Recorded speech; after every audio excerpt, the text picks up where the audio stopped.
Okay. We are back. Ito na naman tayo. Nagbabaka sakaling sana gumagana na naman yung putang inang comment section. Ito talaga problema. Alam mo, as much as nakakainis yung libreng platform. Pero wala ka naman magagawa kasi libre. Yung comment section, freeze. Tignan nga natin kung gagana this time. Tignan natin kung gagana. Lagi na lang ganito, si Ryan live. Kasi ayaw umakit ayaw magkaroon ng matinong comment section. Yan! Gumagana na. Ayaw. Okay, tangina, sira pa din.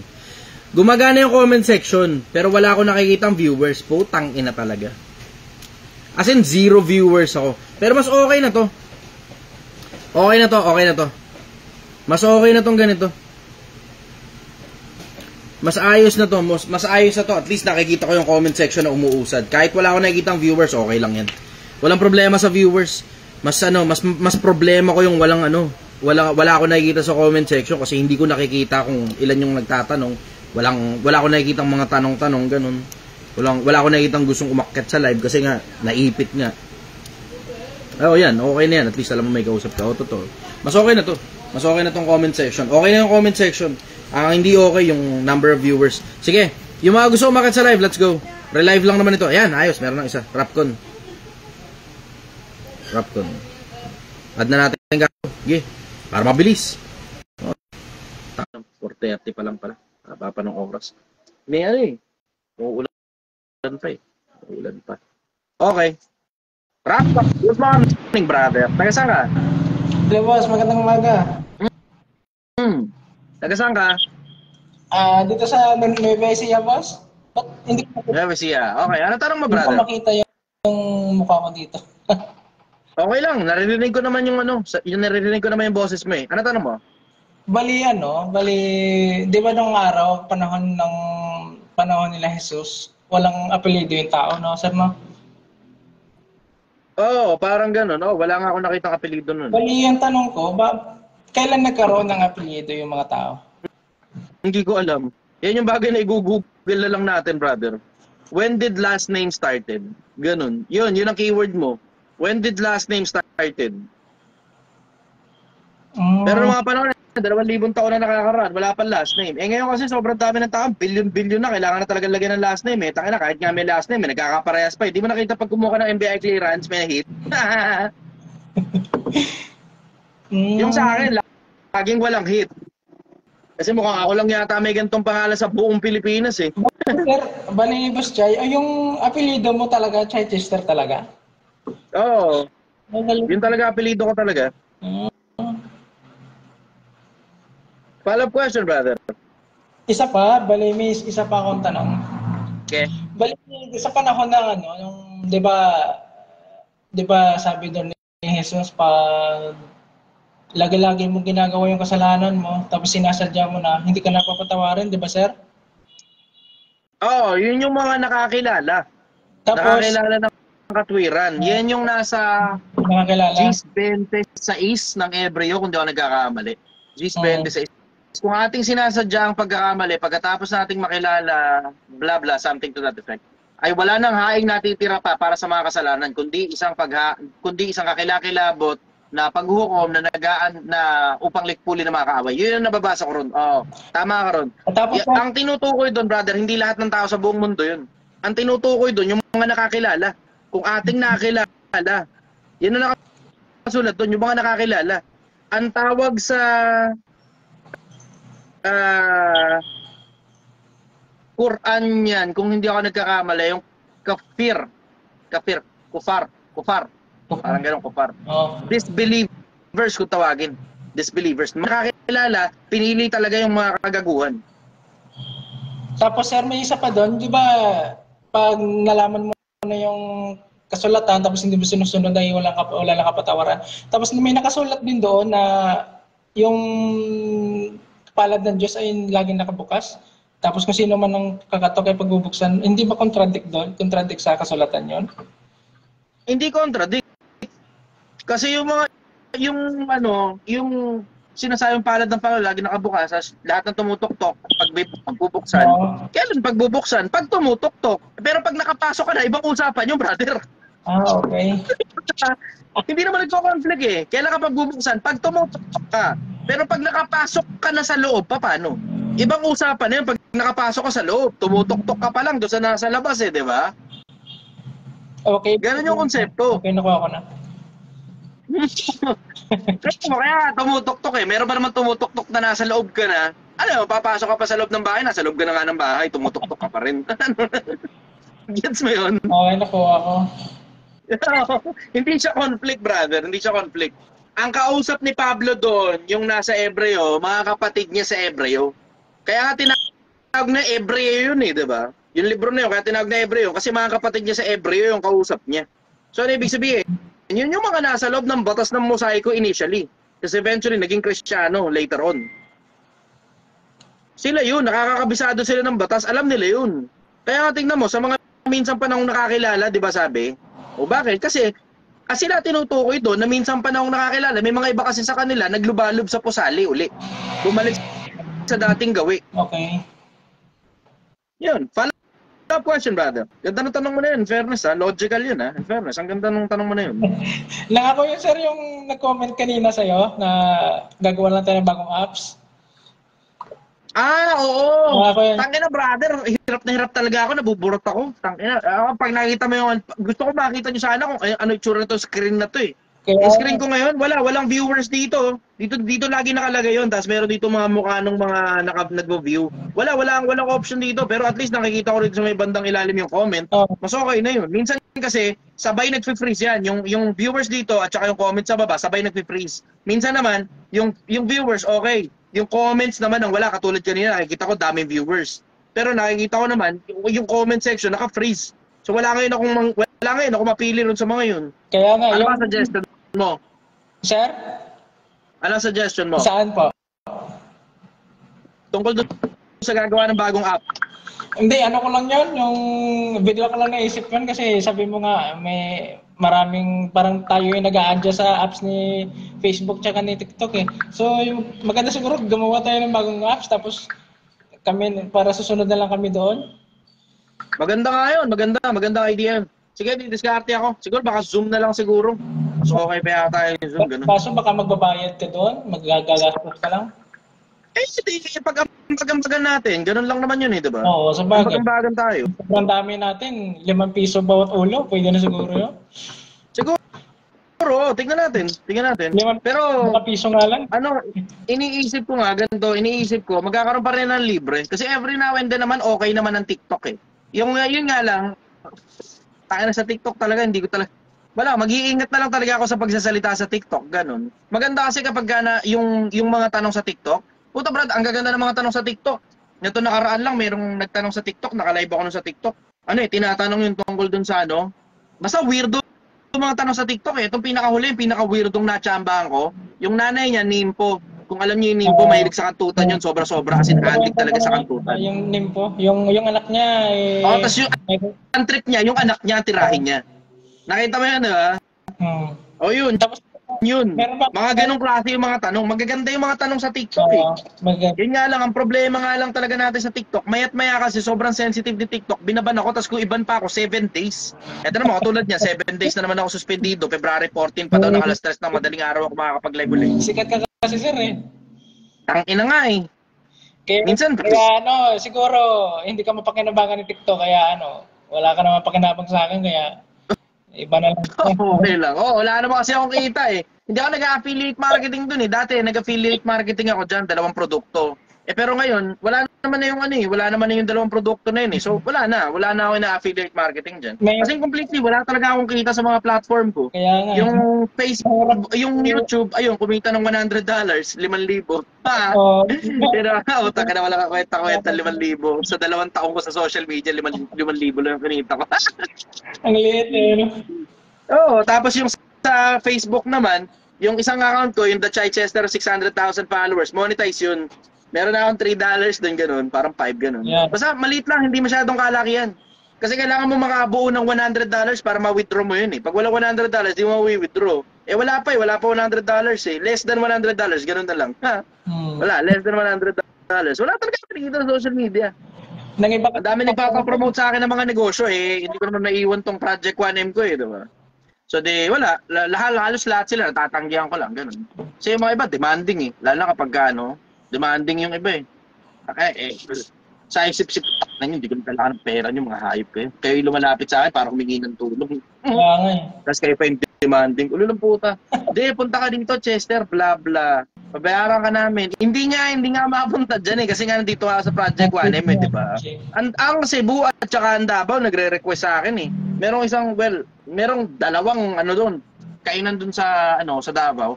Yung isang malaki-laki negosyo sa Davao, 300,000 ang offer sa akin. Ang Cebu naman, 250. Malaki, ano? Oh, 100,000 pinag-uusapan sa social media pag promote ka ng brand, ano ka ba? 100,000 pinag-uusapan. Kaya tayo natawa ako sa iba para isipin wala akong pera. Sa isipin ko, putang ka na nyo, bakit di nyo alam kung ano laman ng inbox ko, mga gago. Puta, binabato na ka lang sa akin ng mga tao yung pera nila. Ako na lang tumatanggi. May mga iba rito gusto mag-invest 10 million, yung may-ari ng real estate firm sa New York. 10 million yung 10 million yung gusto ilagay dito sa Project 1M eh. Eh sinabi ko, diretso lang, pasensya na po. Hindi kasi tungkol sa pera to eh. Hindi ko po kailangan ng pera ninyo eh. Hindi ganoon eh. Ang konsepto nito, maraming tao yung makasabay, hindi ako kumita ng pera. Ano gusto sa pera nyo? Wala naman ako anak, wala ako asawa. Gets mo yun? Wala ako anak, wala ako asawa. Wala na rin akong kasintahan ngayon kasi wala na eh, laglag na ako eh. Wala nga akong kadugo na tinuturing ko ng pamilya. So kasi literal, mag-isa lang talaga ako sa mundo. Nandito naman kami. Paglalagyan pera ko, Brad.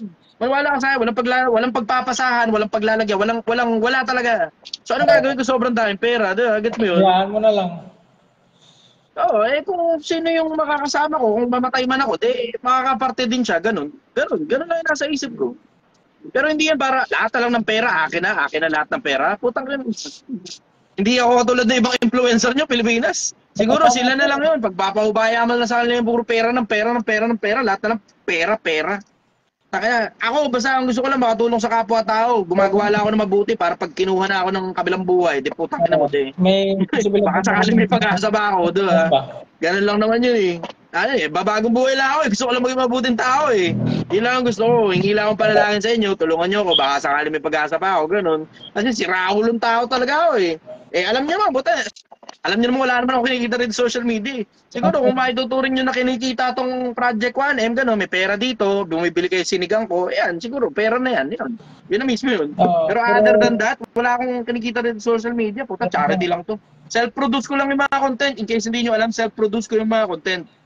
May mga tumutulong every now and then. May mga, alam mo yun, Chester, edit namin video mo. Okay, sige. Chester, shoot ka namin dito. Okay, sige. Ganun lang. Tumutulong lang. Pero other than that, wala talaga ako kinikita rito. Ako na lang yung tumatanggi sa pera. Mas personal preference lang siguro. Pero ngayon katulad nito na, minsan may mga pagkakataon din, naiisip ko rin yung mga kasama ko, na syempre, di ba, yung mga mag-edit, gano'n, every now and then, papasok dito, tapos aalis, gano'n, kasi yung sobrang oras nila, yun lang naman nilalaan nila rito eh. Diba? So iniisip ko rin at the same time, mas madaming makakapag-edit, good morning, mas madaming makakapag-edit kapag mas kakalat siya.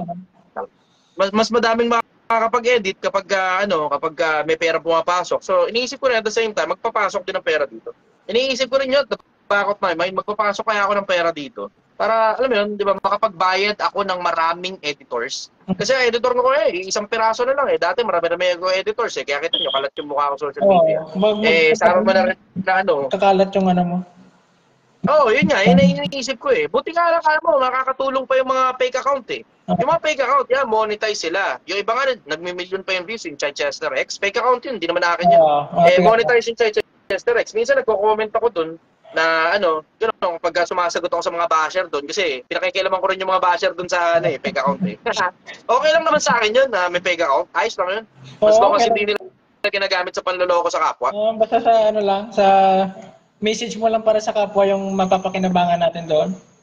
Oo. Yun, yung mga fake account, kumikita, monetize yun eh. Mautak nga yung mga fake account eh. Dito sa mga legit na account, yan, putang ina, mayat maya yan, nababan ako, mayat maya, napaplag ako, mayat maya, suspended. Dito naman sa Facebook, mayat maya, violation. Katulad nung kahapon, na-violation na naman ako kahapon eh. Na-violation na naman ako kahapon eh. So nakita nyo, nawala yung live ko kahapon dito sa Facebook. Yung sa TikTok ko naman, kung nanonood kayo ng live ko kahapon, naputol na lang basta. Na-violation ako kahapon. Tapos 7 days suspended ako sa TikTok, sa Facebook naman may violation ako nung kahapon. So dinawala yung live ko kahapon, tapos yung TikTok 7 days na suspended ako. Sabi ko ako, alam mo, taka na, mautak yung mga yung mga fake account eh. Yung Chichester 2.0, kaya mga 300,000 followers yun eh. Chichester X, akala ng mga tao sa akin yung 400,000 followers yun eh. Yung isa pa, yung basta marami yan. Mautak sila, ginagawa nila, china-chop lang nila yung mga yung mga galing din sa live, chop nila yung mga magaganda, mga pinakamalulupit, pakiramdam nila viral. Tapos tatanggalin nila doon yung mga mura. Pati yung mga politically inclined na mga pinagsasabi ko sa social media. Yan, mautak sila. Ang nangyayari tuloy, ako yung nagla-live, ako yung nagpapakandahirap, ako yung sumasakit ang ulo rito kasi kalimut ka ng violation ko.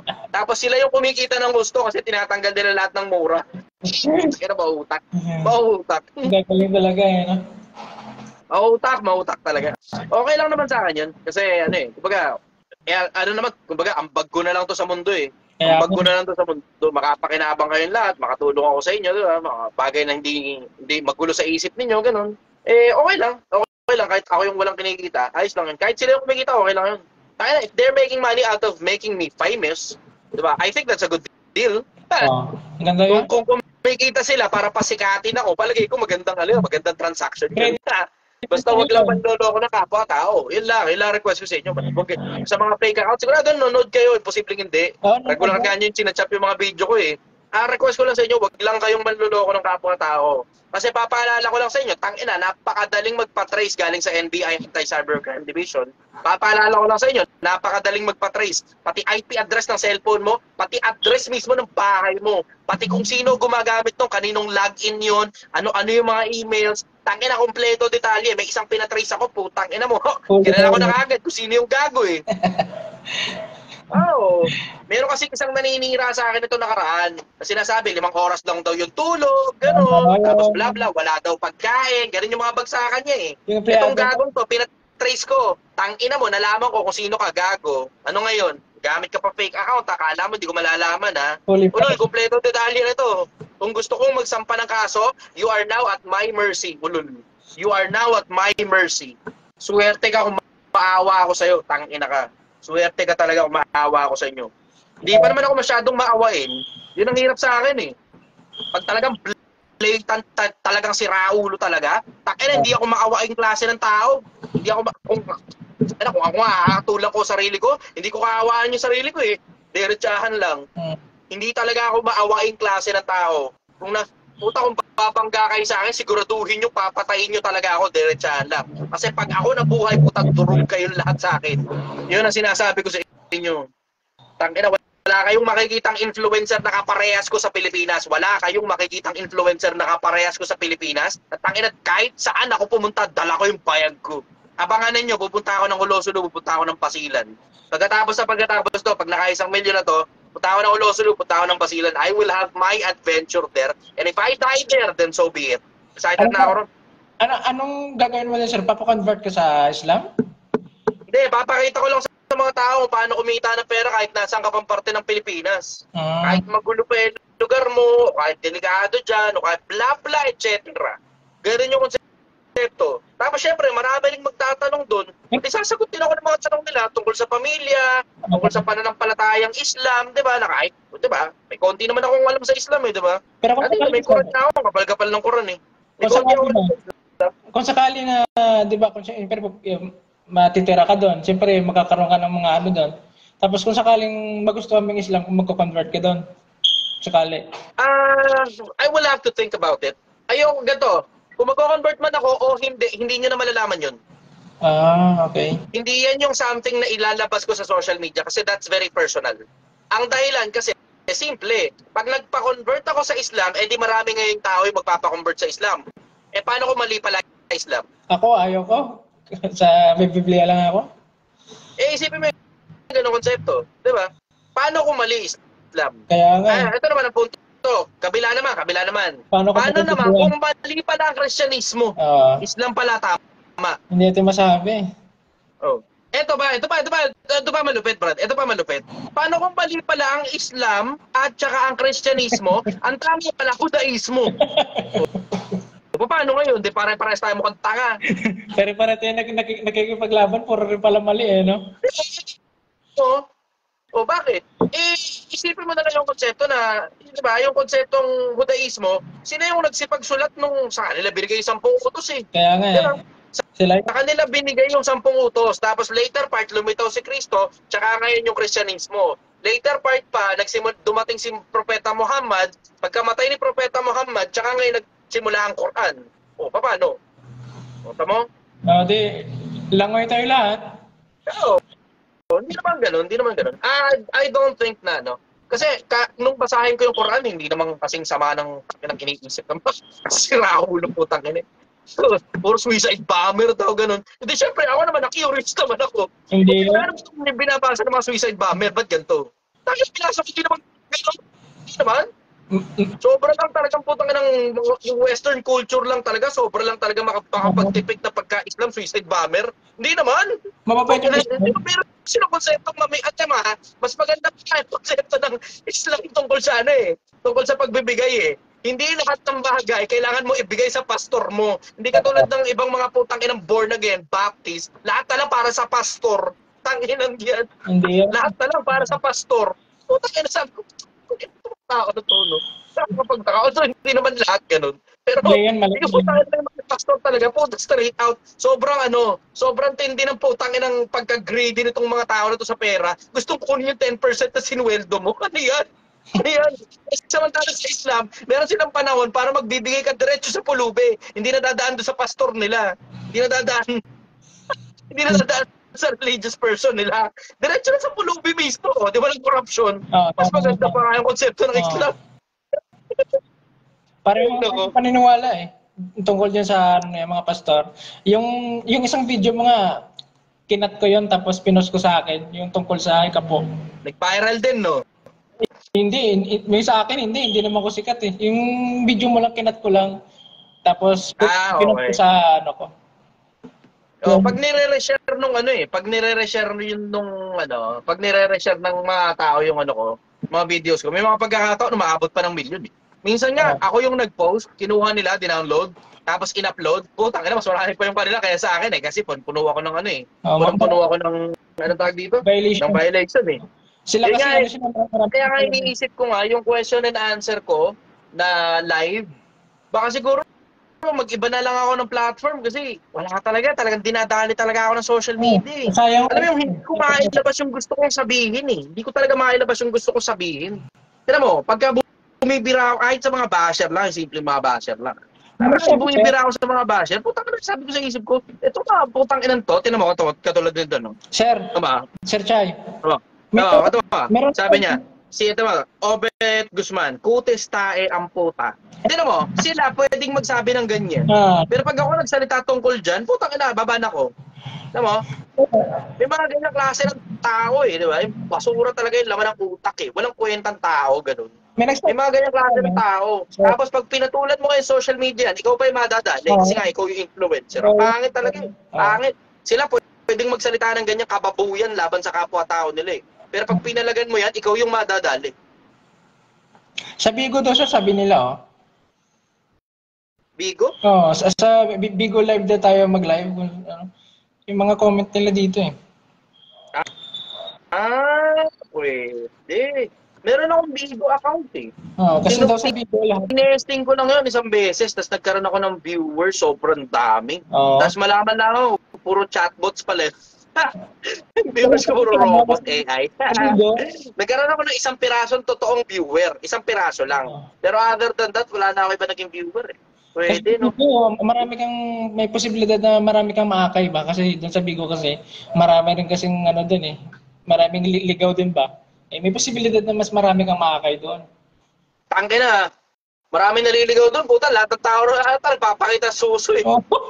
Nakikita ko siya, kaya gano'n, no, biga-braso lang, di pinapakita yung utong mo. Ang inang yan.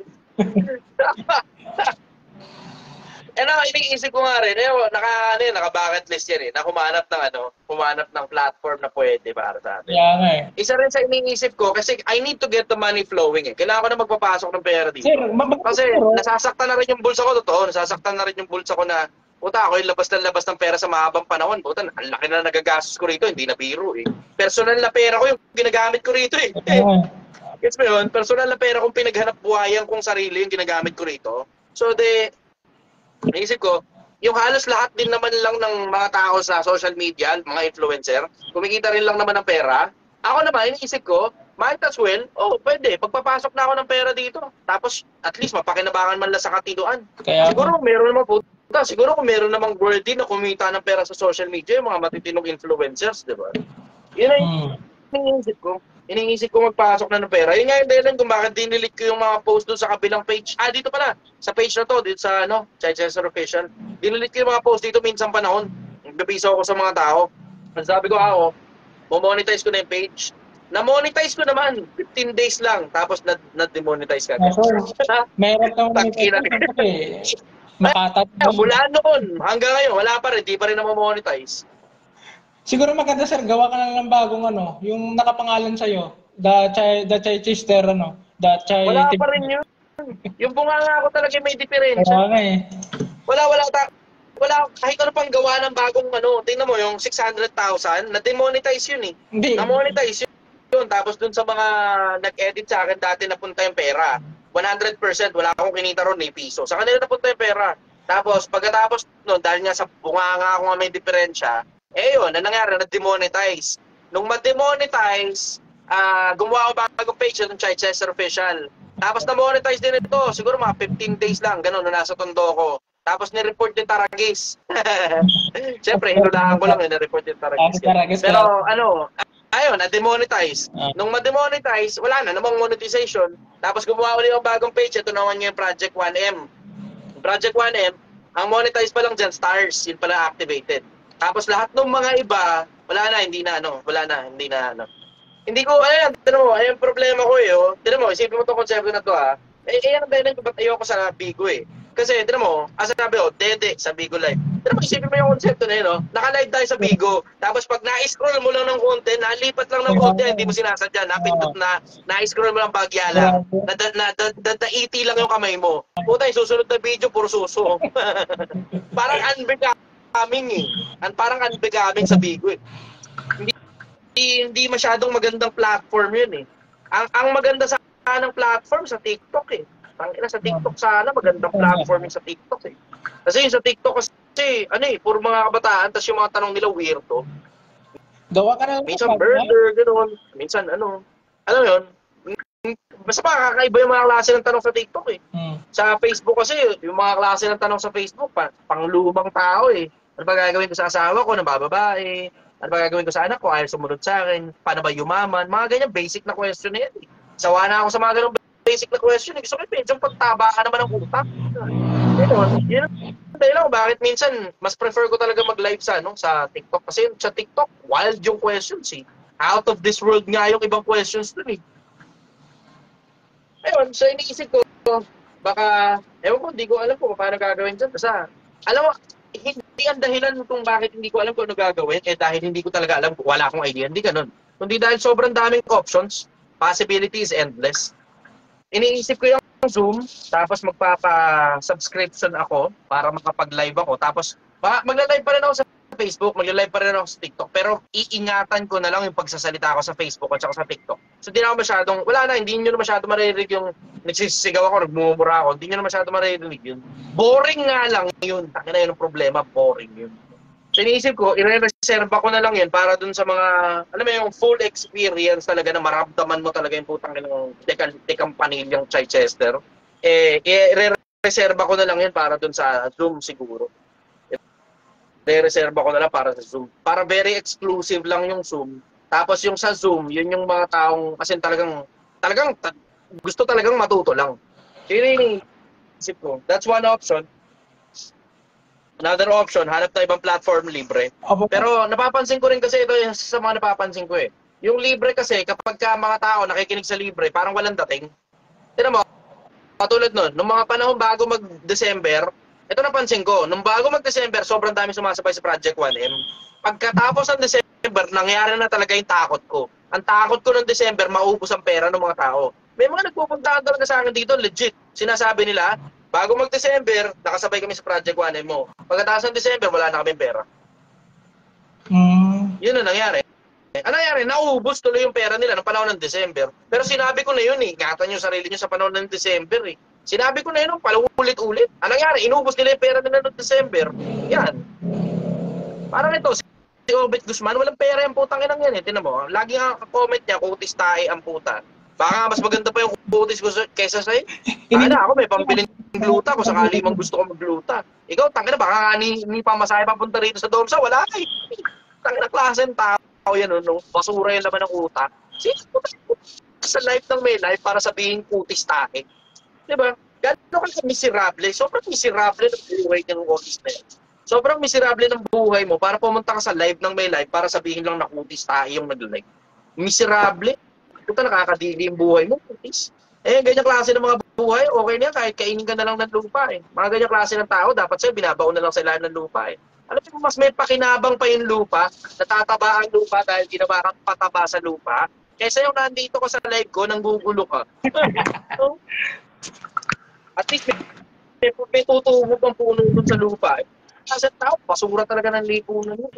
How I wish magbago ka na lang ng buhay mo. Kaya nga eh. Paano ka question, brother?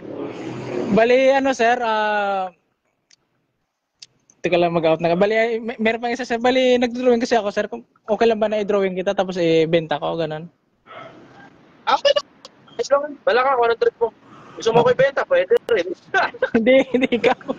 Pero marami pa sana akong tanong kaso nag-chat na kasi si boss. Bali, sir, mag-out na. Okay, sige.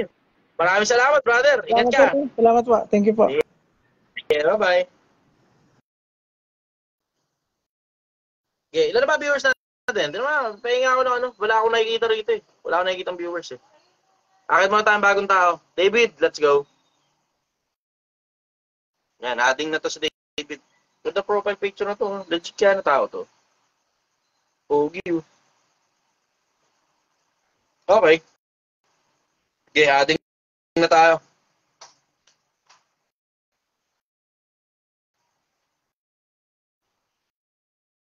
$118. Basta mga ganito talagang nakakaburat eh. Yung pagka maayos na content, siguro dahil sa bunganga ako lang.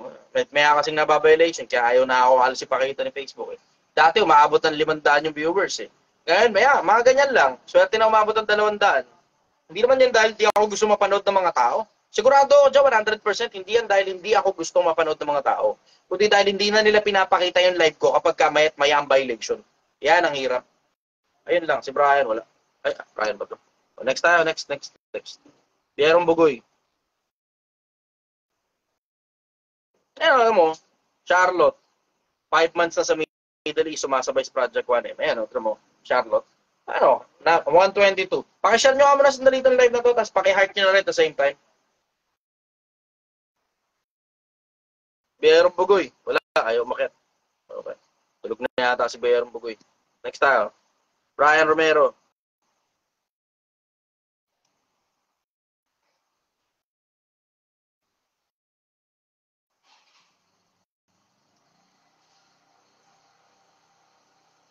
Yeah, Brian Romero. Good morning, brothers. Taga-saan ka? Magandang umaga, brother. Taga-saan ka? Signal na naman ako.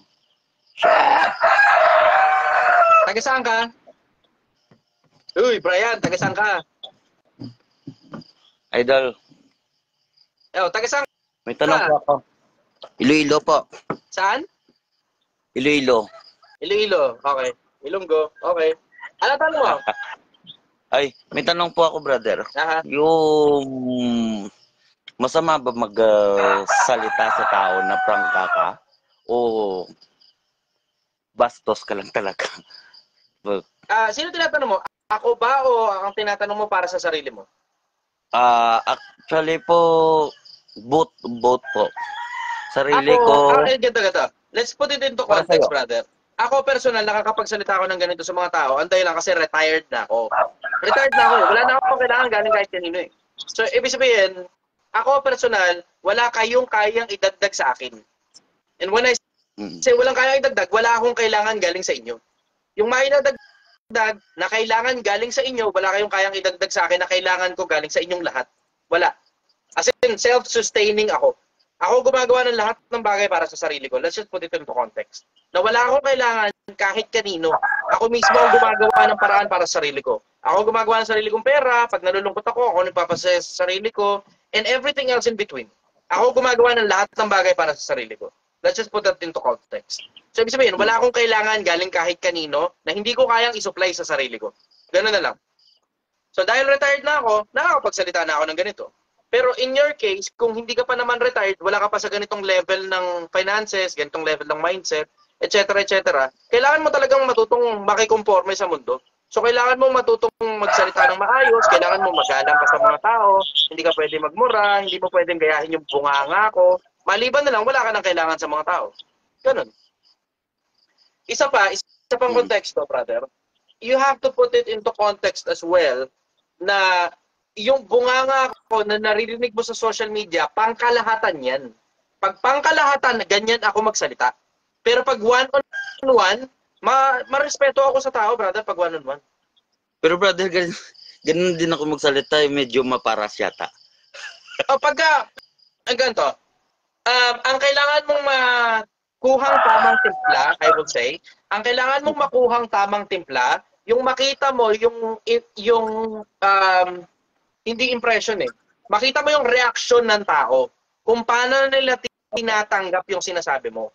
Kasi tinan mo, kahit magmura ako sa tao, maliban na lang magkaaway tayo ha, katulad halimbawa ng mga basher. Pero halimbawa, kahit magmura ako sa tao, hindi niya nararamdaman na minumura ko siya. Ang nararamdaman niya, binibiro ko siya. Ganun ang dating nun sa isip. Isa pa, pag nagmumura ako, at nagmura lang ako sa lahat, hindi kita minura personal, ang tunog nun, emphasizing lang eksakto nung ipinupunto ko. Ganun ang konteksto nun. So, kailangan makuha mo yung konteksto kung papaano sinabi at saka papaano tinatanggap ng mga tao yung sinasabi ko. Na every now and then, I get to offend people, pero yung mga na-offend sa akin, na-offend sa akin yun, kasi nung magsalita ako, pangkalahatan tumama sa kanila. Pero yung isang pirasong individual na halimbawa, ikaw kausap kita, hindi kita mumurahin. Maliban na nagbibiro ako sa'yo at magre-register sa utak mo yun na nagbibiro lang ako sa'yo. Mas refer ko nga, brother, na mas prangka yung tao sa akin kahit masaktan ako. Ikaw lang personal preference mo yun. Pero you have to consider, brother, na hindi lahat ng tao parehas mo ng pagtanggap. Oo, iba. Iba kasi misinterpret. Kasi tingnan mo, ikaw personal preference mo yun kasi matured enough ka na eh. Diba? Mas gusto mo yung sinasabi sa'yo kung ano diferensya sa'yo para mabago mo. Ganon. Pero hindi lahat ng tao matatanggap yung ganon, brother. Lalo na pag ikaw nagsalita sa ibang mga tao ng ganon, tapos yung mga tao ngayon na sinabihan mo ng ganon, balat sibuyas, naku putang ina mo, away yan. Away yan. Yan ang nangyayari sa ano eh. Yan ang nangyayari sa Islam eh. Sa mga Muslim in general. Yan ang nangyayari sa kanila. Kaya tingnan mo, ang nangyayari, sila din nag-aaway-away. Bakit? Kasi maaaring hindi ganun yung ibig sabihin nung nagsalita, pero yung tumanggap balat sibuyas. Kaya ngayon, sila ending nag-aaway-away. Yun nga mahirap. Oo. Ang daming ganun, lalo sa may mga bandang probinsahin. Hindi naman yun dahil lang sa religion eh. Pero ang ibig kong sabihin, marami kasi sa mga Muslim, lalo sa may bandang Mindanao, hindi masyadong nakapag-aral. Ang dami nila. Opo. Sa mga Kristiyano naman, ang dami sa may mga bandang Visayas, hindi nakapag-aral. Ang dami rin nila. Balat sibuyas din. Karamihan sa mga hindi nakapag-aral, ganun eh. Balat sibuyas. Regardless of religion. Oo, yun nga eh. Yun nga ang problema sa atin dito. Ito problema sa Pilipinas. Edukasyon. Wala. Pinananatili tayo ng mga gagong politiko na bobo eh. boto lang ng boto, depende sa emosyon. Sino ngayon ang makakuha ng emosyon, yun ang ngayon ay iboboto. Sino ngayon yung matunog yung pangalan, yun ay iboboto. Pero hindi na sila kay questionin. Ate naman, pinakamaganda halimbawa ka dyan, brother, ha? Diba?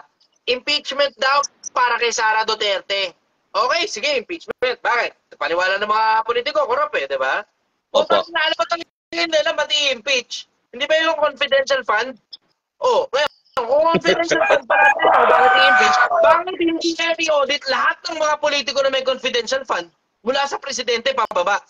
Lahat naman yung may confidential fund eh. Kung tayo maglokohan, Vice President lang may confidential fund, ulul mga gago. Tangina nyo. Tangina. Pero confidential fund, yun ang dahilan ba't mo i-impeach yung Vice President? Tangina lahat naman may confidential fund ah. Diba? Mula sa pinakataas, may confidential fund yung mga yan. Bakit yung Vice President lang ang imbestigahan? Dapat yan, lahat yung imbestigahan. Vice President lang po. Alam mo na kaagad kung bakit ginaganon eh. Alam mo na kaagad kung bakit ginaganon. Oo nga, mga matuwid ng mga tao, puta, walang poder sa gobyerno talaga. Oo ganun talaga eh. Ganun talaga eh. Kaya tala mo, hindi nila pinababayaan tumalino ang mga tao. Di ba? Yun ang punto ron eh. Hindi nila pinababayaan tumalino ang mga tao. Bakit? Kasi pag pinabayaan mo tumalino ang mga tao, malalaman na yung iba dyan kumakandidato, wala pala plataforma. Utang inang mga tao yan. Tang-inang mga politiko, puta ulul. Ha? Mga pangako na kahit nga nung pangako. Tapos walang laman yung mga pangako. Isa pa yan, brother, yung yung purpose. Parang tinuruan nilang tao yung maging tamad. Hindi, it goes both ways, brother. Kasi yung mga tumatanggap ng purpose, merong mga nakikinabang dyan sa purpose na maayos na mga tao talaga. It's just mahirap nga lang talaga sila. Pero ako, tapos overall, brother, edukasyon talaga. Sige, bigyan mo ng libre. Okay na yan. Let's go for the libre. Sige, bigay. Right, taxpayers money yan eh. Diba? O ngayon, makatulong ngayon sa mga tao. Sige, yung mga may sakit, paggamot. Yung mga gusto mag-aral, libre eskwelahan. Etc. Okay, sige, ayos. Pero idagdag mo rin pati edukasyon. Na dapat, ikaw na politiko, regular ka dapat nagsasalita sa TV na, putangin na nyo, ganito gumawa ng pera, mga putangin na yung bobong tamad. Diba? Kailangan yun eh. Importante yun eh. Bakit? Kasi dito mo, isipin mo, binibigyan mo ng pera yung mga tao. Okay, nagbibigay ka, congratulations, clap sa'yo. Pero, anong ngayon ang natutunan ng tao sa pagbibigay mo ng libreng pera? Diba? Ano ngayon ang pinagkaiba nun? Sa isang magulang, nabibigyan ng pera yung anak niya, tatakbo yung anak niya sa tindahan, uubusin yung pera. Ano ngayon ang pinagkaiba nun? Yun ang natutunan ng bata. Di ngayon, pagtanda ngayon niya, lahat pa ng pera kailangan ubusin ko. Lahat ng pera ubusin. Lahat ng pera ubusin. Kumita tayo ngayon, ubusin. Kumita anak ko, ubusin din natin yung pera ng anak ko. Diba? Ang kulang sa mga tao, edukasyon. Yun talaga ang kulang. Yun ang kulang. Yung mga iba, understood na yun, may mga tamad talaga, kaya sila mahirap. Pero yung mga tamad, mahirap, puta, nagagawa naman ng paraan yun, napapasipag yung mga tamad eh. Napapasipag ang mga tamad. Mo. Okay, sige, ito. Lahat ng mga tamad, walang purpose. Oo, dapat sana. Sa mga empleyado, dapat sana yan. Para sa akin, mas refer talaga sa sa mga empleyado. Mabibigyan lang kayo ng purpose pag nagtrabaho kayo. Yun, sana. Yung tignan mo, pupusta ako sa'yo, biglang magkakatrabaho yung mga yan. Kaya nang dali-dali naman umahanap ng trabaho, hindi naman gano'n kasi hindi naman kapag umahanap ng trabaho. Tignan mo, sa mga swatter may construction worker. Di ba? Sa mga probinsya may mga magsasaka. Mga mabababang trabaho yan sa paningin ng publiko. Kahit hindi naman matatanggap na piyon. Basta okay lang yung katawan mo, maayos yung katawan mo. Di ba? Pero hindi brother sa hindi pang kalahatan. Yung anak nila ginagawa nilang investment sa purpose. Puta, parami. Ganun nga. Puta, ako palagay ko, kaya repasuhin yung purpose na yan eh. Kung sino-sino lang ba talaga yung mga dapat qualified eh. Wala dapat ayuda at purpose. Hindi, sa akin okay lang yun. Okay lang yun. Meron talaga mga taong kailangan talagang tulungan. Wala tayong pag-uusap doon. Kaya nga may gobyerno para tumulong dapat sa mga nasa laylayan ng lipunan para makaangat eh, diba? Yun yung konsepto. Supposed to be, dapat ang konsepto niyan, yung mga tao sa laylayan ng lipunan, eto pera, tulong ito para makaangat kayo sa buhay. Pero hindi ito, para ito na lang ang aasahan nyo habang inuubos nyo yung mga sweldo nyo. Ganon dapat yung konsepto. Ewan ko, putang ina, syempre, mga nag-i-implement niya, mga mayayaman eh. Ano ba naman naaasahan mo? Yung mga nag-implement niyan, mga mayayaman. Yung mga nag-i-implement niyan, mga nag-aabang ng boto. Kumukuha ng boto. Ano ngayon na ibig sabihin? Siyempre, kung ano papabor sa'yo, wala na akong pakialam kung makakatulong ba yan sa'yo o hindi. Basta pabor sa'yo, putang ina, bibigay ko para bigay mo sa akin yung boto mo. Diba? Tama. Ganun ang mga tao eh. Wala akong pakialam kung ang gagawin niyang putang inang pera na ibibigay ko sa'yo, paasahin ka lang sa bagay na binibigay lang ng libre. Tapos dyan mo na ididepende ngayon ng buong buhay mo. Wala na akong pakialam dyan. Bahala ka sa buhay mo. Kung yung libreng pera na yan, gagawin kang tamad, gagawin kang palaasa sa ganyang klase ng sistema, wala akong pakialam sa iyo. Ang pakialam ko, bigay mo sa akin boto mo. Gusto ko. Marami pa ako sanang malalim na sasabihin sana dito sa parte sa basta mga madidilim ng mga gobyerno yata ito. Eto, parang katulad nito ni Obet Guzman, asa na yung sip-sip sa Amerika na mukhang tae. Talagang utak talaga ito, utak tae itong putang ito eh. Wala siyang ibang maisip kundi tae. Yan, yung mga ganyang klase ng mga tae.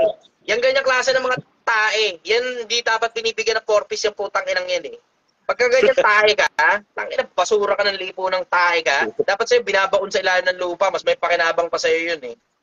Brother, baka tayo utak yan. Yun na. Tayo utak yan eh. Kaya tanong mo, wala siyang ibang bukong bibig, kundi tae. Puro ganun lang talaga siya, tae lang na tae. Kaya mga ganyang klase ng tao, tae talaga utak yan eh. Follow-up question, brother. Okay, so, ganito kasi, brother. Ang question ko naman, yung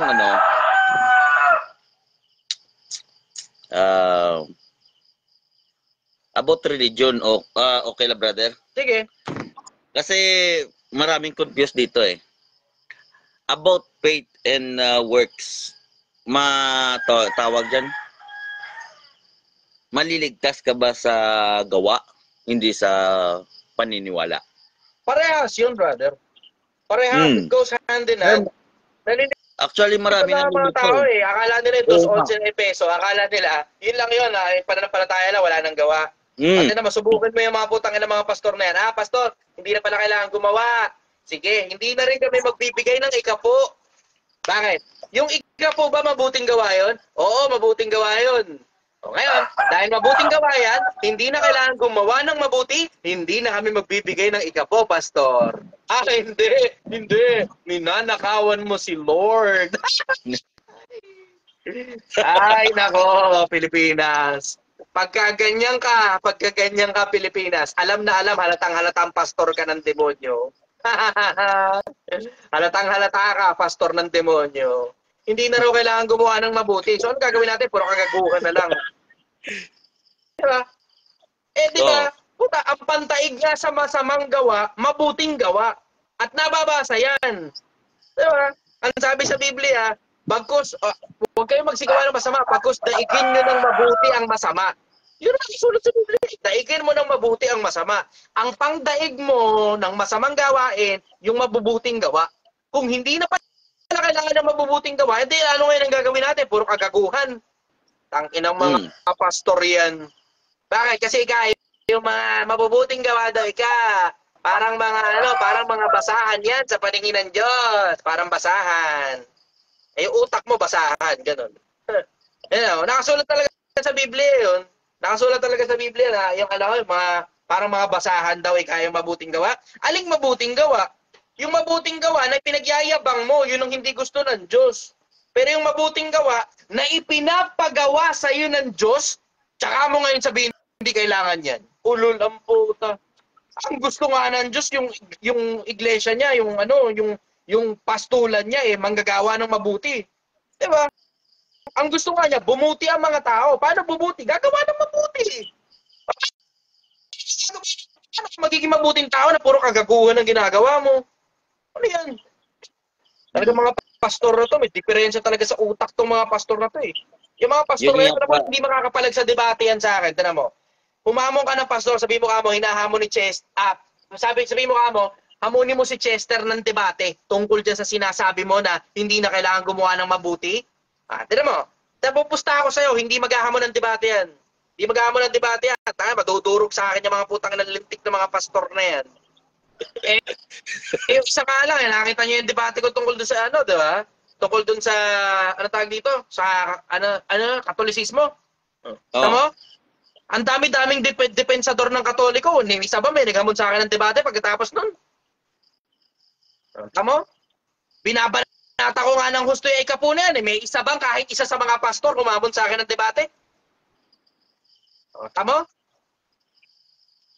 Ang takot nyo lang kasi mai-expose yung kagaguhan at pagkaganid ninyo, mga putang ina yung pastor kayo. Ang takot nyo lang. Ba? Kaya yung isang pastor, tangina ginawa na lang, chinap yung video ko, tapos tsaka siya nagsalita. Tangina. Takot mo lang, diba? Takot mo lang. Sige, welcome ka ako. Sige, hamunin nyo ako ng debate tungkol sa ikapo na yan. Tingnan mo, paano ilang paso yung mga pagmumukha ninyo sa social media. Magkaintindihan tayo, mga liptik kayo, mga hayop kayo. Papalabasin pa. Panahon pa ika ni Abraham, may ikapo na. Oo, panahon ni Abraham, may ikapo. Pero wala ka mababasa na si Abraham inutusan mag-ikapo. Gago. Wala ka mababasang ganyan. Diba? Kung aminin nyo lang kasi mga pastor, ganid lang kasi kayo. Ganid lang kayo. Ang gusto nyo mangyari, yung sinasabi rin sa 2 Korinto, i-connecta nyo sa 3 Gs ng Malakyas. Yan ang ginagawa ninyo diba? Yung 9-7, kinokonekta nyo sa 3 Gs. Wala kang mababasang konektado yan doon, mga gago. Wala kayong mababasang konektado yan doon. Ang koneksyon ng 3 Gs ng Malakyas, bring ye all the tithes into the storehouse so there may be food in my house, said the Lord of hosts. If I will not open the windows of heaven and pour unto you blessings that there shall not be enough room to receive it.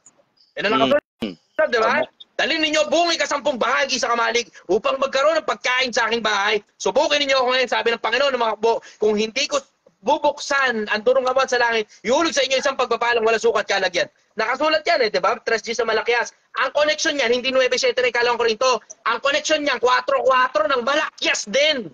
Alalahanin nyo, yung kautusan ni Moises, ibinigay ko sa kanya sa Horeb para sa buong Israel. Hindi yan para sa mga Pilipino, mga gago. Hindi yan para sa mga Pilipino. Siyempre, hindi nyo nababasahin yun. Bakit? Kasi kakontra ng paniniwala nyo yun. Pastor kasi kayo ng mga demonyo. Matakaw kayo sa pera. Yun ang totoo. Matakaw kayo sa pera. Yan ang hilig ninyo. Lagyan ng minimum yung sinasabi na dapat puso mo ang magdidikta. Yan ang gusto ninyo. Bakit? Siyempre, puta, para secured na yung investment ninyo sa kinabukasan ninyo, mga putang ina nyo, mga pastor kayo. Sarili nyo lang kasi nasa isip ninyo. Sarili nyo lang. Diba? Malas ninyo, may Chichester sa Pilipinas. Malas ninyo. May nag-expose ngayon ang kagaguhan ninyo. 10% pa more. 10% pa more. Ikapo pa more. Tights pa more. Tights pa more. Ba? Takot nyo lang. Sige. Ngayon, mga pastor, sige, willing ako.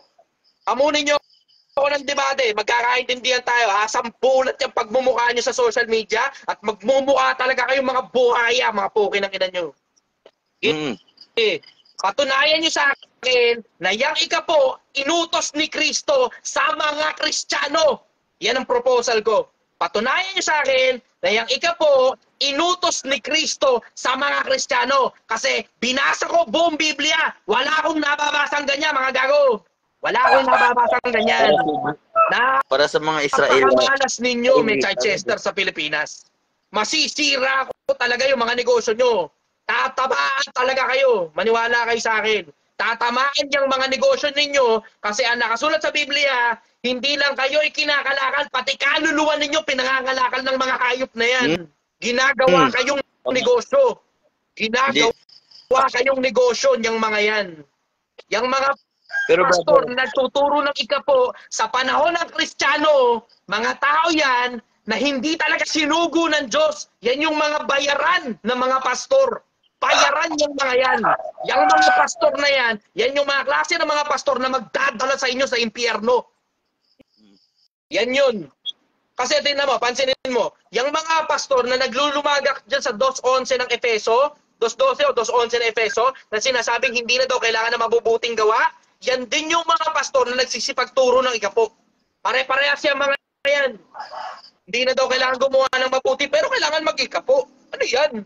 Yung pang pag-ikapo, mabuting gawa ba yan o masama? Mabuti. O ba't kailangan pag mag-ikapo? Kung hindi na pala kailangan ng mabuting gawa, ulol lang po ta. Bakit? Ninanakawan mo kay Kaki Lord. Ganyan yung mga bagsakan niya mga yun eh. Ninanakawan mo si God kapag di mo binigay yung 10% mo. Tama? Ay, nako. Mga pastor ng demonyo, kabisado ko doktrina ninyo. Mga pastor ng demonyo, kabisado ko doktrina ninyo.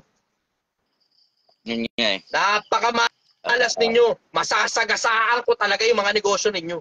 May lumitaw sa social media na nagbabasa ng Biblia at hindi utu-utu sa inyo, mga gago. May mga nagbabasa ng Biblia. Malas ninyo, yung isa naging influencer pa. Malas ninyo. Sige, ngayon, patunayan nyo ngayon. Yung sinasabi niya, may si Abraham, Abraham. Ganyan buwanat ka mga yan eh. Ano pa ni Abraham, may ikapo na. Basahin mo sa Biblia kung may inutos kay Abraham na mag-ikapo siya. Sige. Sige. Basahin mo sa Biblia kung inutusan ba ng Diyos si Abraham na mag-ikapo. Ganyan kasi niya hinihilot yung mga talata na yan eh. Yung mga pastor na yan, pag wala kang malay sa Biblia, hinihilot nila yung talata para sumang-ayon sa gusto nila. Gamit ng mga malulupit na logic yung mga yan. Malulupit ang mga logic ng mga yan. Pinalalabas nila, pinatutunog nila, tamo. Hindi nila masabi na panahon pa ni Abraham, utos na ang ikapo. Hindi nila masabi yun eh. Bakit? Wala. Hindi nila makikita ang pangutangan sa Biblia. Kaya sinasabi nila, panahon pa ni Abraham, may ikapo na. Yan. Diyan sila naglulumaga. Panahon pa ni Abraham, may ikapo na. May ikapo talaga nun. Bakit? 10% eh. Diba? Yun ang tawag nila yung tithes eh. Diba? Pero ang tanong, utos ba kay Abraham yung ikapo? Doon nagkakatalo. Doon sa nagtatanong, ano yung ikapo? Yun yung 10% na hinihingi ng mga pastor ng demonyo ngayon. Yan yung kumita ka, yung 10% ng kinita mo, ibibigay mo sa kanila. Yan yun. Yan yung mga matatakaw na mga pastor na nilalagyan ng minimum. Nilalagyan ng minimum yung pagbibigay. Yan yung mga matatakaw na pastor na yan. Tama. May mga iba pa, may mas malala pa. Brad, may mas malala pa, Brad. Nabalitaan ko ito, recently lang, may mas malala pa pala dyan. May mas malala pa. Ito mas malala.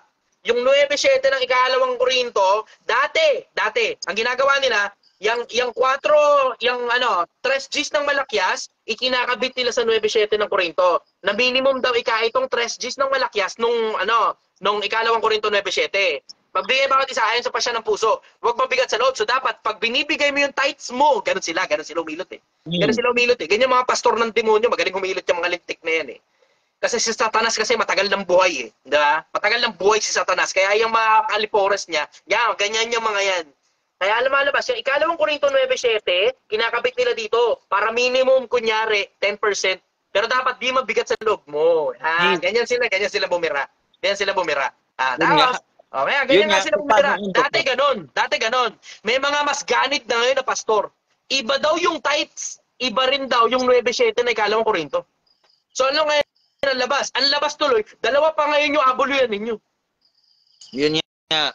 Tama? Yung may example yung doktor ka, nagsisweldo ka ng sumasahod ka ng 40,000, kasampo mo, malaki na kinay. 100,000, 10,000 kagad doon sa pastor.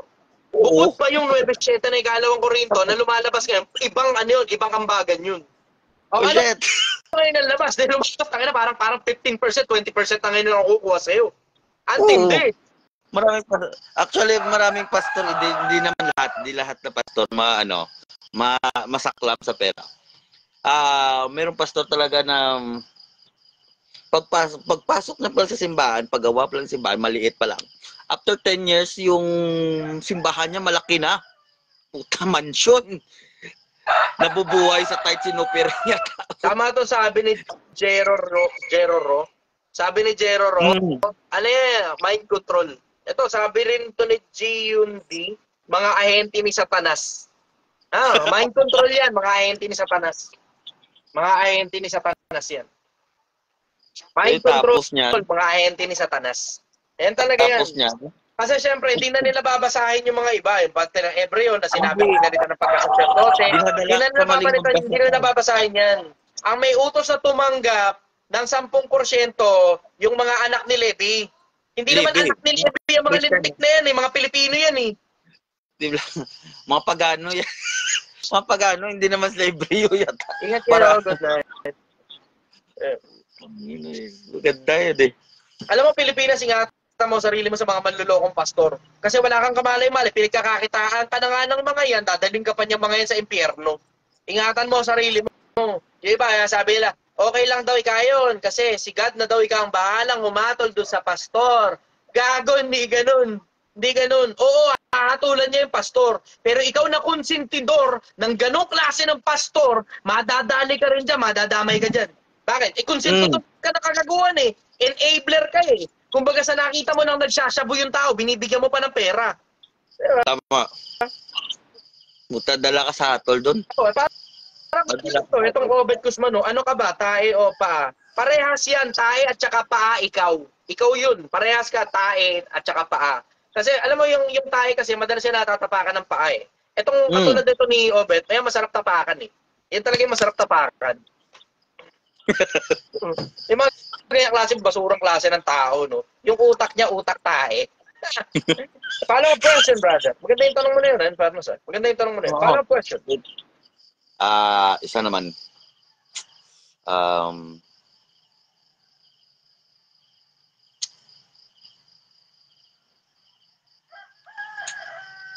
Tama ba maging maging diretso ka? Yung ibig sabihin diretso, yung ka lang ng sa tamang landas ka lang. Hindi ka na kailangan lumingon. Nasagot mo na yung tanong mo. Yung ganyan brother. Tama ba diretso ka? Yung ibig sabihin yun, hindi sa mga relatives yata. Kasi ulit. Nagputol ka ng konti. Ulit. Okay. Yung kasi ibig sabihin yung mga mag-anak mo, hindi ka nakilala kung dito ka na sa babae. Pero pag tumaas ka, ang laki. Kilala ka nila na kamag-anak ka nila, pero kung wala kang pera, hindi ka nila kamag-anak eh. Chapuera ka eh. Yun ang tanong ko ba, brother? Ulit. Yung tanong ko, ito kasi, putol-putol, brother. Medyo, may na kasi signal dito eh. Okay. Dito ako sa probinsya. Okay, ulit naman na ulit, go. Kailangan ba lingunin yung mga kamag-anak mo? Kung nakaahon ka na. Kung maayos naman yung mga kamag-anak mo, oo. Pero kung ever since wala talaga sila sa hulog, bakit pa? Alam mo, kailangan mo rin kasi tanongin yung sarili mo, bakit eh. Kailangan mo rin tanongin yung sarili mo, bakit? Yun yung kailangan mo itanong sa sarili mo, bakit? Ngayon kung nagme-make sense sa'yo, edi go. Kung hindi nagme-make sense sa'yo, edi wag. Kailangan mo itanong sarili mo, bakit? As soon as masagot mo yung tanong nung bakit, masasagot mo na rin yung tanong nung kung kailangan mo pang kumonekta sa kanila o hindi na. Yun ang sagot ko ron. Sagutin mo muna yung tanong kung bakit. Pag nasagot mo na, tsaka mo ngayon malalaman. Pero hindi yan parang ang dating isang buong grupo ng mga tao, tatanungin mo kung bakit kailangan pang kumonekta. Hindi ganun. Kailangan yan individual. Bawa, itong si ganitong kamag-anak ko, bakit ko kailangan kumonekta dito? Etong si gantong kamag-anak ko, ba't ko kailangan kumonekta ganyan? Etong si gantong kadugo ko, bakit kailangan ko kumonekta sa kanya? Pag natanong mo na ngayon, yung tanong na yon, isa-isa, tungkol doon sa mga tao na yon, and then malalaman mo kung kailangan mo pa bang kumonekta o hindi na. Tawa, minsan pa nang natulungan ka ng mga tao na yon, o nung isang pirasong tao, alam mo na, natulungan ka nun eh. Diba? O minsan panahong naalala ka niya, alam mo na, naalala ka niya eh. Na wala naman siya kailangan sa iyo. Pero yung makakaalala kasi may kailangan lang. Tapos pagka walang kailangan, bahala ka sa buhay mo, pagtakin mo, tapon mo na yun. Yun nga. Pero sa akin na, brother, yung sa akin lang mas ramdam ko pa yung di ko kamag-anak eh, na kapamilya ko kumpara sa kamag-anak ko. Sana na nga. Okay. Follow-up question, okay ka na? Okay. Okay. Salamat, Sige. brother. Okay. Oh, sige, salamat. Thank you very much. Good night. Okay, next naman tayo. Last na tong isa, last na to. Last na. Sino gusto umakit sa live? So, May Servino. May akit tayo si May Servino. Oh, ba't tinikline? Ayaw mo? Okay, sige, next time.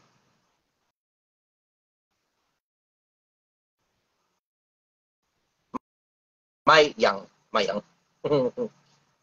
Tama na. Gusto ko lang muna magpasalamat dito kay Guren Skanji. Guren Skanji. Magpapasalamat muna ako sa'yo. Sinasabi niya kung ilang minuto na ako at saka sinasabi niya rin kung ilan yung viewers. Kasi wala talaga akong monitor dito eh. Salamat ha. Okay. Sister, good morning. Taga saan ka? Good morning. Taga saan ka? Hala, ako ata ato. Oh, ikaw nga. Taga saan ka? Cavite po. Cavite. Okay. Ano tanong mo? Hindi ako prepare, hindi ko alam. Ba't bigla ako nakapasok? Mukhang solo ko dyan sa sasakyan ha. Ano meron? Hello po. Good morning. Good morning. Babiyahe po kasi ako Divisoria ngayon. Galing po okay. Galing po ako Ternate. Cavite. Layo ah. Okay. Ah. Ano tanong mo? Wala. Okay. Debati ka na lang. Sige ko. Nahihiya ako. First time ko eh. Bati ka. Go. Good morning. May restaurant din kasi ako. Okay. Promote mo na. Go. Nasa Manila ako eh. Binabati ko yung mga empleyado ko sa Monte Alto Restaurant, Cavite po. Going to Kabyang. Baka may time kayo. Pasyal po kayo. Bulalo and seafood. Ang ganda-ganda niya. Okay, sige, salamat ha. Salamat po. So next Sige, na lang. bye. Very remarkable sa akin yung kaibigan na yun. Kaibigan.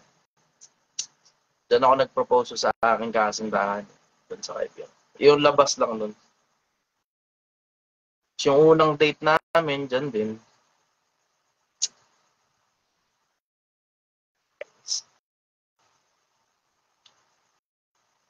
Nakakainis. Ano naman, magpatawad na lang natin. Talaga buhay. Sananan ko rin naman. Naipit ako rito. Sige, David, let's go. Kaya muna. Couldn't adjust. David, couldn't adjust daw. Wala talaga. Couldn't adjust talaga. Wala tayong gagawa.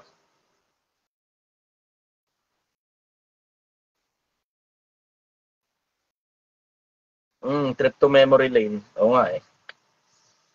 Nakakamiss. Yan talaga, ang buhay. People come and go. People come and go. Kahit gaano pa katagal yan. 9 years din yun. 9 years din. Hindi naman. Paiyak na ba? Hindi naman. Okay. Brother, good morning. Hello, Taga saan boss. ka? Good morning. Taga saan ka? Good morning. Taga saan ka? Taga Palawan pero andito ako ngayon sa ibang bansa. Okay. Asan ka? Nasa US. Yes. Ayos. Okay. Ano tanong mo, brother? May tanong kasi ako kasi ganito. Lumaki kasi akong Katoliko eh. Yung parents ko pinalaki akong Katoliko. Kumbaga yun yung kinamulatan kong relihiyon. Tapos ngayon yung parents ko nag-iba sila ng relihiyon. Kumbaga naging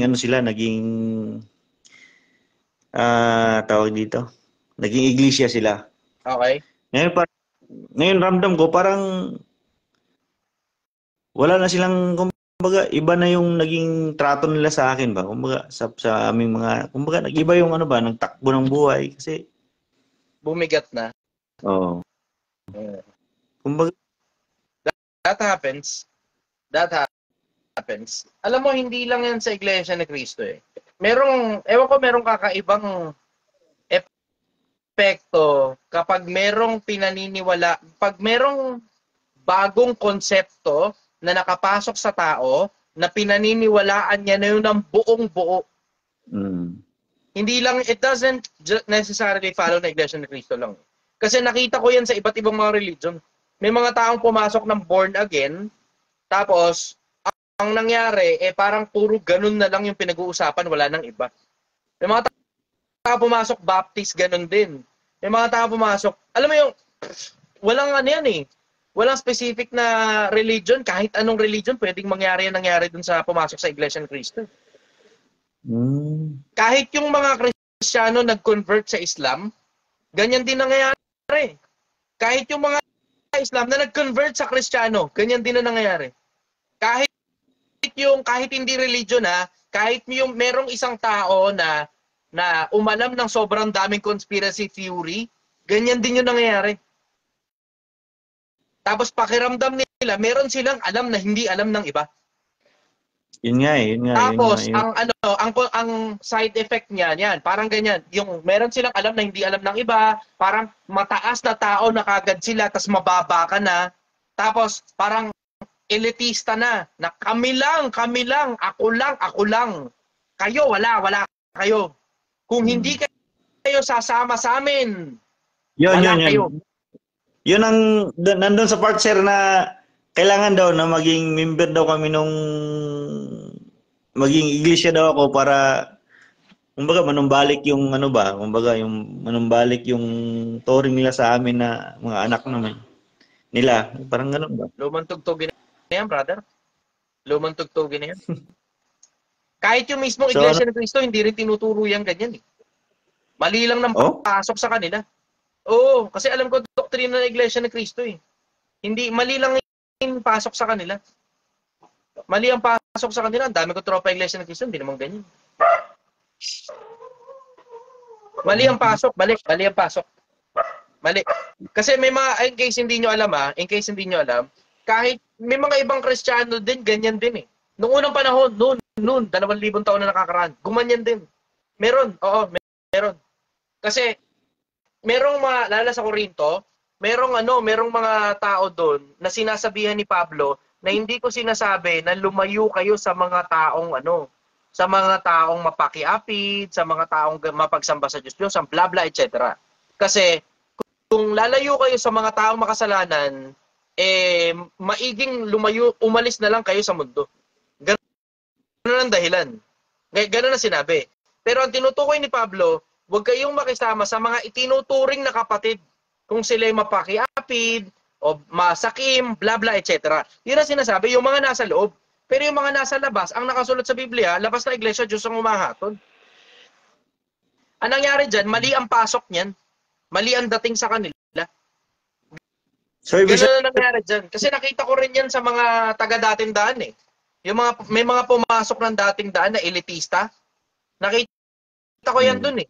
Nakita ko rin yan sa born again. Nakita ko rin yan sa Baptist. Nakita ko rin yan sa mga nag-convert ng Islam mula sa pagiging Kristiyano. Nakita ko rin yan sa mga nag-convert ng Kristiyano galing sa pagiging Islam. Nakita ko yan eh. Yung pag nasobrahan ka na sa religion. Too much religion na yan. Nasobrahan ka na. So, mali na yung pasok sa'yo, mali na yung dating sa'yo. Na para bang nangyayari, kami lang ang importante sa Diyos. Kayo walang kwenta. Pag hindi kayo pumasok sa amin, basura kayo, maimpyerno kayong lahat. Ganun ang dating. Tama. Nakita ko na yan na maraming ulit, brother. Matagal na akong buhay. Masyado na akong matagal na buhay. Nakita ko na, sobrang daming ulit yung patterns na yan. Nagpapaulit-ulit lang yan. Pumasok ka sa bagong religion, may bagong nakapasok sa iyong konsepto, pakiramdam mo, ikaw lang ang pinaka-importante at yung grupo niyo lang ang pinaka-importante. Lahat ng nasa labas ng grupo niyo walang kwenta. Merong tawag niyan sa psychology eh. Nakalimutan ko lang sa tribal instinct. Yun. Yun ang tawag diyan, tribal instinct. Kasi sila lang daw yung maliligtas eh, hindi daw yung mga... Yun yung narinig nila dun eh. Kaya nga hindi dun sa parte na yun, hindi ako sumasang-ayon sa Iglesia ni Cristo.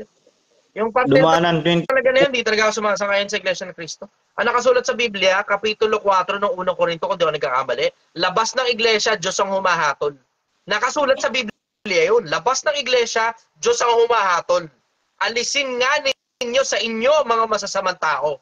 Ano sa akin ang humahatol sa mga nasa loob? Ngunit sa nasa labas, Diyos ang humahatol. Yung nasa loob, hatulan, okay lang. Pero yung nasa labas, hindi. Diyos na bahala doon. Kung gustong iligtas ng Diyos yun, may magagawa ka ba?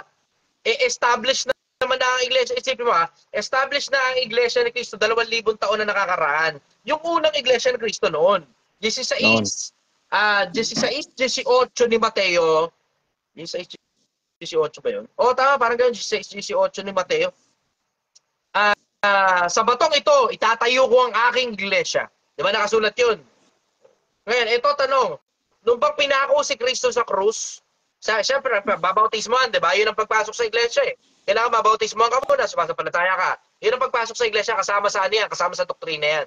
Hindi ka magiging parte ng iglesia ni Cristo pag hindi ka nabautismohan. Ganun ang ano eh. Ganun ang doktrina nila dyan eh. Hindi ka magiging parte ng iglesia ni Cristo pag hindi ka nabautismohan.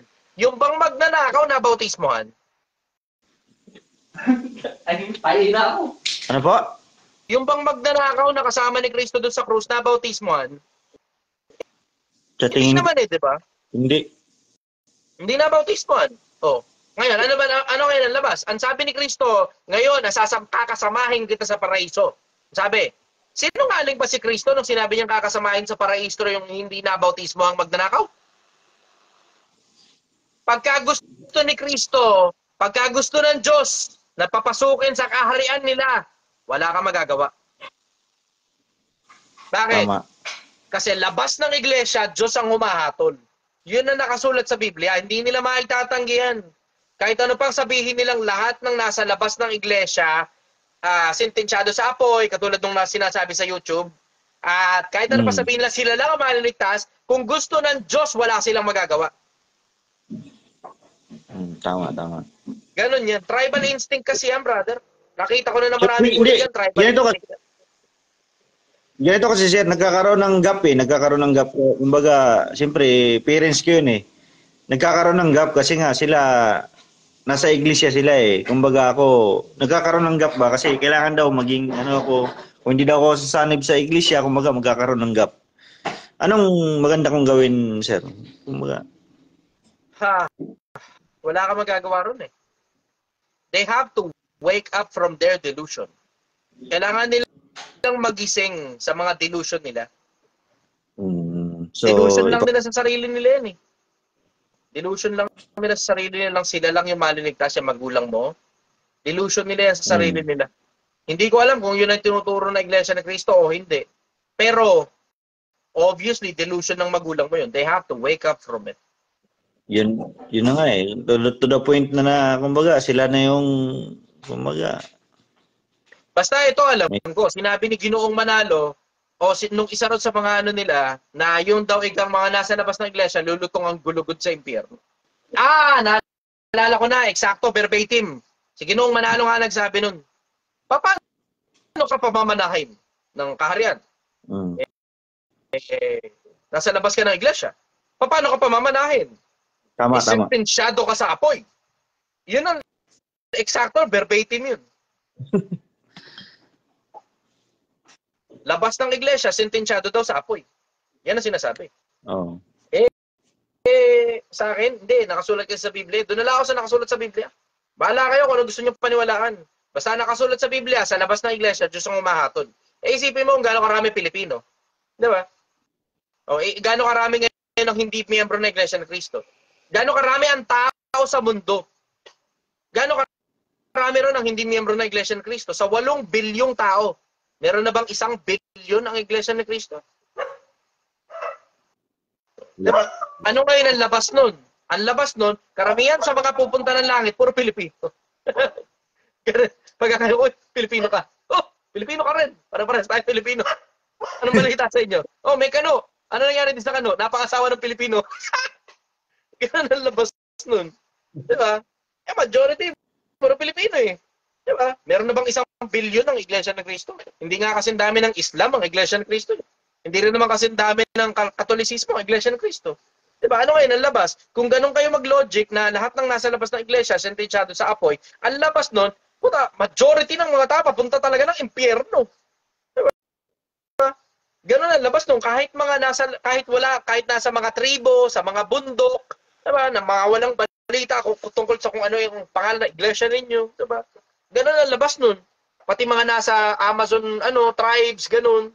Pati mga nasa liblib ng mga lugar, ng mga wala ng balita tungkol sa Biblia. Di ba? Ganun ang labas nun. Lahat na lang ng mga tao pupunta sa impyerno. Mahirap na lang magsalita. Pero may ilang mga nakita akong ebidensya na basta mahirap magsalita eh. Nasa pasugo nila mismo.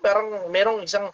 Eto, don't quote me on this Don't quote me on this. Pero meron akong nakitang isang kinwote na pasugo ng Iglesia ni Cristo na si Ginoong Felix Manalo hindi nabautismohan sa Iglesia ni Cristo. And don't quote me on this. Kasi nakita ko lang yan, nasa YouTube yan eh. Nakita ko lang yan. Merong parang kaila Soriano ko yata nakita yun.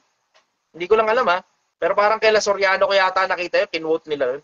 Na sinasabi na ang dahilan kung bakit daw hindi nabautismohan si Ginoong Felix Manalo, dahil daw wala daw magbabautismong nauna pa sa kanya. Yun ang sabi. Ako, alleged lang yun. Alleged. Hanapin nyo na lang. Siguro makikita nyo naman siguro sa YouTube yun. Hanapin nyo na lang. Sa akin naman, ang pinaka-bottom line lang naman yan, simple. Ang pinaka-bottom line yan, kalundu-lunduan ng lahat ng mga argumento, yung sabi ng Diyos sa Biblia. Ang sabi ng Diyos, labas ng iglesia, Diyos ang humahatol. Diyos. Hindi mo ba itatangging sinabi talaga sa Biblia? Pakita ko sa'yo. Ibig sabihin, hindi kailangan ng reliyon para may ligtas ka. Hindi ganun.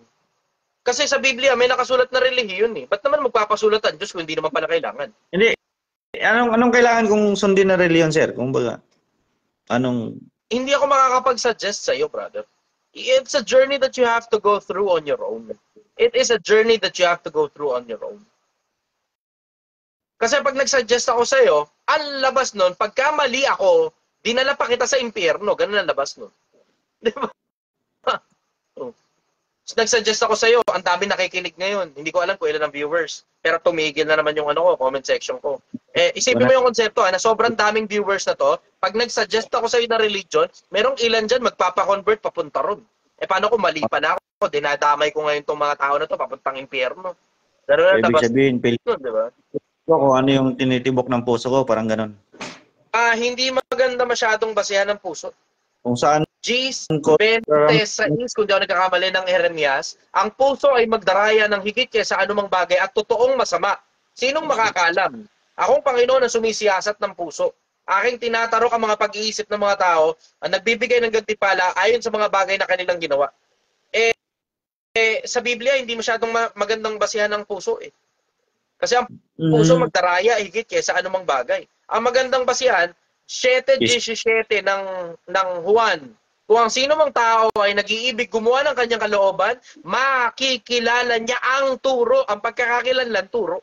Kung ito'y sa Diyos, o kung ako'y nagsasalita ng mula sa aking sarili. Ang nagsasalita ng mula sa kanyang sariling, humahanap ng kanyang sariling kaluwalhatian. Datapot ang humahanap ng kaluwalhatian, yaong sa kanya ay nagsugo, ang gayon ay totoo at sa kanya ay walang kalikuan. Ang pagbabasihan mo, turo, hindi feelings. Kasi feelings, halos lahat ng pumasok sa board again, pakiramdam nila, totoo yun, dahil sa sayawan at kantahan eh. Halos lahat ng pumasok sa Baptist, ganoon din. Pumasok doon kung sino yung nasa tamang turo, kasi kailangan mo talaga turo eh. Turo talaga, magandang basihan, brother. Turo, hindi feelings. Kasi kahit sino kaya magparamdam ng kahit ano eh.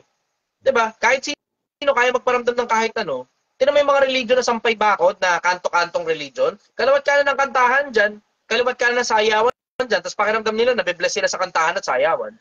Pero pag tinignan mo yung turo, puta, walang kakwenta-kwenta. Babasa na isang talata, tapos, pagkaintindi nyo dito, papaikutin na ngayon yun, papaikutin na yun. Ano pagkaintindi nyo dito? Kanya-kanyang imbentuhan na sila ngayon ng pagkaintindi nila. Gano'n, kapangit na klase na religion niya, para humanap ka ng isang talata, sa kanya-kanyang interpretasyon. Hindi yung... Merong mga gano'n religion, ha? May gano'n religion. Ang dami niyong mga yan. Yung mga kanto-kanto ng mga Bible study ko, no? Iyak, tapos nang iiyak, patawa, parang gano'n. Yung mga,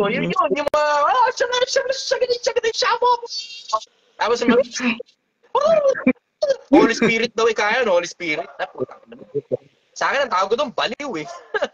Tumba pa, may tumba. Parang... Tumutumba-tumba pa, ganun. Sa Biblia kasi, yung Diyos nagpapabangon niya, hindi yung nagpapatumba. Mga kaaway yung pinapatumba.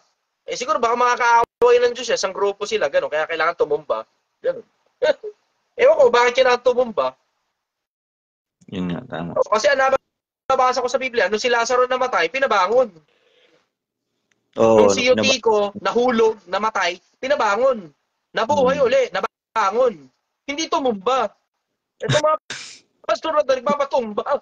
Hindi ko alam bakit gano'n pinatutumba. Winawasiwas nila yung mga kote lang. Wish! Tapos ang dama ko, kahit sino kaya kumarte ng gano'n eh. Pag naka-dark psychology ka na, kahit ano, kahit kung paggawa kahit kanino eh. Ang dami kong libro ng dark psychology sa bahay. Ako, Pilipinas, maging aware ka. Pilipinas, maging aware ka. Ingatan mo sarili mo. Masyado maraming pastor ng demonyo sa mundo. Mga minamahal. Mga minamahal. Huwag kayong magsipaniwala sa mga espiritu. Kundi subukin ninyo mga espiritu kung sila'y sa Diyos. Sapagkat maraming nagsilitaw na mga bulaang propeta sa sanlibutan. Mga minamahal. Ingatan ninyo sarili ninyo, mga minamahal. Delikado ang kaluluwa ninyo pag naniwala kayo sa mga pastor ng demonyo, mga minamahal. Mga tumba-tumba, ganyan, mga tights-tights. Ingatan nyo sarili nyo sa mga ganyan. Wala kayong kamalay-malay, pinopondohan yung pastor ng demonyo. Bigay pa kayo ng abuloy, tapos sasabihin ng pastor nyo, hindi, Diyos na ikaw ang bahala. Diyos na ang bahalang sumiyasa at kung tama ba yung ginagawa ng pastor. Basta kami, mula sa bukal na puso. Bukal na puso mo, papunta sa pastor ng demonyo. Ano ngayon ang labas? Kinukonsinti mo pa yung pastor ng demonyo para lalo lumawak yung kagaguhan nila. Para lalo silang maraming madala sa impyerno. Pilipinas, ingatan mo ang sarili mo. Ingatan mo ang sarili mo, Pilipinas. Matuto kang magbasa ng sarili mong libro ng pinaniniwalaan mo at pananampalataya mo. Tama. Ay nako, kahit sa Islam, ganyan din eh. Ang dami kong nakausap, yung mga bagay na pinagsasabi nila, wala naman sa Quran eh. Wala sa Quran. Ang dami nila yung mga ibang mga ibang Muslim.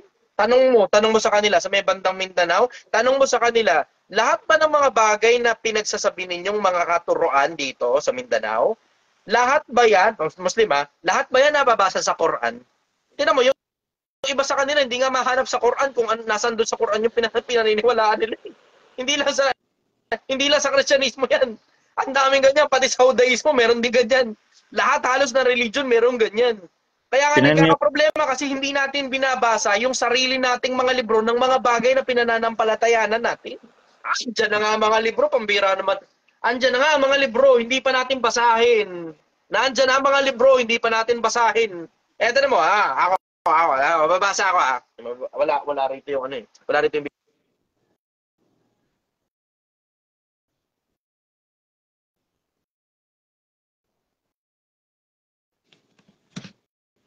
Wala.